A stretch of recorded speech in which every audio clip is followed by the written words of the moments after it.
The Supreme Court has told the Talwar couple to go to the High Court in the double murder case of Arushi and Hemraj. It has not given them any relief in the case. Remember, the couple, who are the prime accused in the double murder of Arushi and Hemraj, had approached the Supreme Court for questioning of 14 more witnesses in the case, which includes ADG, Law and Order, and the then CBI head as well.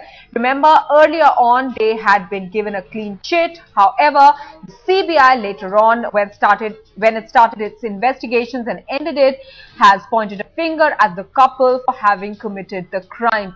Now, many people are looking at these tactics that the Talwar couple is employing at the moment as delaying tactics.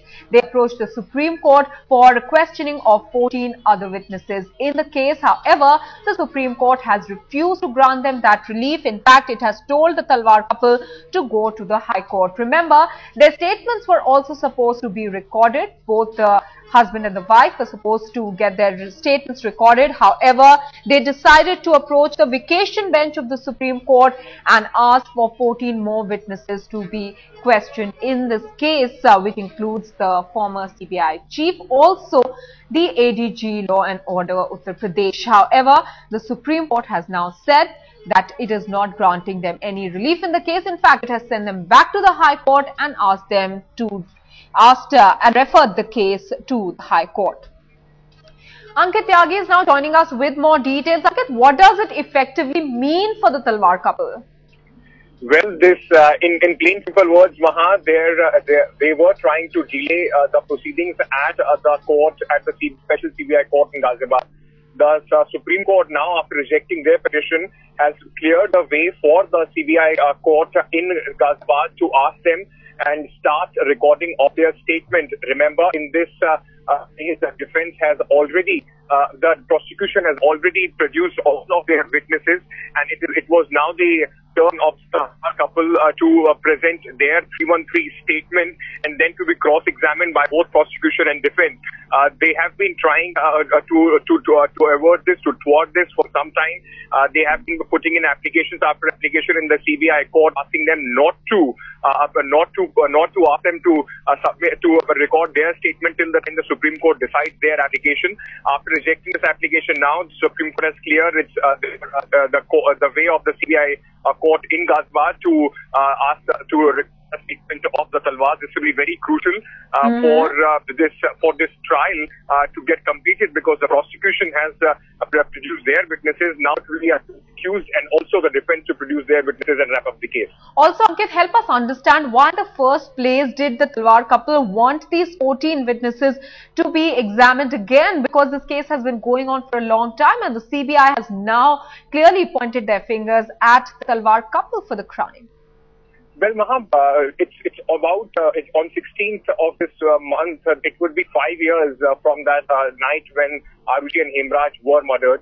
After the investigations were handed over to the CBI, after the initial team, probably Arun Kumar, who was heading that team, had given a clean chit to Talwar. Talwars were hoping that they would be able to get out of this battle. When the CBI had filed their closure report last year, they had said that there were sufficient evidences to point out towards Talwar. In fact, during the proceedings, the CBI made it very clear that nobody else but the Talwars could have killed their own daughter and their help, Hemraj. The Talwars have been trying this tactic of delay for a very long time. On every step, they have approached the High Court and the Supreme Court on many occasions, and that had delayed the proceedings in the trial court. The Supreme Court had, in fact, last time directed the trial court to ensure that this case is completed soon, and that was even after that the Talwars were trying to delay this entire process by again going to the Supreme Court. The Supreme Court has now rejected their application to call the 14 witnesses. The Talwars were hoping that getting the then Law and Order, right now DG of UP Police and then Joint Director of CBI Arun Kumar, who had done a press conference and given a clean chit to Rajesh Talwar, they would be able to bolster their defense. But the court has agreed with the decision of the CBI special court, saying that there is absolutely no need to call them as witnesses, because the onus is on the new investigating team which are fighting the case in the court right now. All right, Ankit, do stay on with us. We also have with us Aditi Anant Narayan joining us from the special CBI court on the phone line. Aditi, when can we then expect the statements of the couple to be recorded? Now, Maha, the Talwars have moved an application in the CBI court saying that till the time the Apex Court does not give a decision on their SLP, they should be given some time. And now the Supreme Court itself has said that they should have gone through a legal procedure, going to the High Court first instead of coming to the Supreme Court, clearly dismissing their application. So we're just waiting for the judge here to give a decision on that. So clearly we are hoping that the application that they have moved saying that they should be given some more time will be rejected, because it was this judge who had last week also dismissed the case, saying that there is no connection between the SLP filed in the Apex Court and the statement or the recording of the statement that is supposed to happen in the CBI court here in Ghaziabad.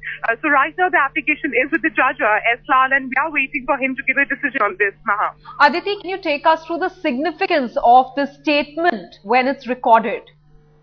Maha, we have all the statements, we have all the eyewitnesses of the defense here. We had AGL Kaul giving his statements, we had the cross-examination, everything is done. So right now the crucial thing that is left in the entire case is the recording of the statement of the Talwars. And after the statement of the Talwars is recorded, it will be the eyewitnesses who will give their account. So clearly after this, probably in the next 2-3 months, it will become very difficult to Talwars to prove their innocence. And that is why they're trying to buy more time by moving their SLP, by moving an application again and again, week after week in the CBI court, saying that they need more time till the Supreme Court gives a verdict. So clearly it is a clear sign that they are trying to avoid the court, they are trying to avoid the law, because even they know, Maha, that if at all they record their statements, they will get into a lot of trouble. So they are trying to avoid this at this point of time. Aditi, could they continue avoiding, as you're pointing out there, the court and the procedures, really, because the Supreme Court has now asked them to approach the High Court? Could that be a ground for them to ask for some sort of relief from the CBI special court as well now? Maha, they might, but the judge here, the CBI judge in the court, the judge here in the CBI court, S. Lal, had clearly said that there is no connection between the SLP that they are filing and between the recording of the statements. So it looks very difficult that they will be able to buy more time, because already since last week it has been postponed till 13th. It was supposed to go. The statement was supposed to be recorded on the 6th, then it was postponed till 10th, and then on the 13th. But the judge was pretty clear last week also, Maha, that there is no connection between whatever they are appealing to the High Court or the Supreme Court and the recording of their statements. So it looks highly unlikely that this time they will be able to buy more time from the CBI court here. All right, Aditi, let me also get in a word from Ankit Tyagi. He's been tracking that case extensively. Ankit, help us understand, why did they want these 14 witnesses to be examined, specifically Arun Kumar? During the course of this case, there were a certain number of witnesses that were listed by the prosecution. But it is up to the prosecution whether who they think is the most crucial witness and who to be called. During this course, the prosecution has now exhausted all their crucial witnesses. The Talwars had listed out a name of 13 witnesses from the list of the prosecution. Ankit, let me hold you there for a bit. We have with us senior advocate KTS Tulsi on the phone line with us. Mr. Tulsi, now the Supreme Court has refused to grant relief to the Talwar couple. Can the CBI special court go ahead and record their statements now, which is quite crucial to the case? Yes, of course. You see, we must realize that it is for the prosecutor to decide which of the witnesses he wants to produce and which he doesn't. The accused can't compel the prosecutor to produce a certain witness. This is a strange procedure which is thought to be imposed on the prosecution by the defense counsel. And for every little thing, they seem to be running to the Supreme Court, as if this is the case where a new procedure has got to be evolved. So I am sure that these kind of frivolous pleas are not going to be able to obstruct the progress of trial any further.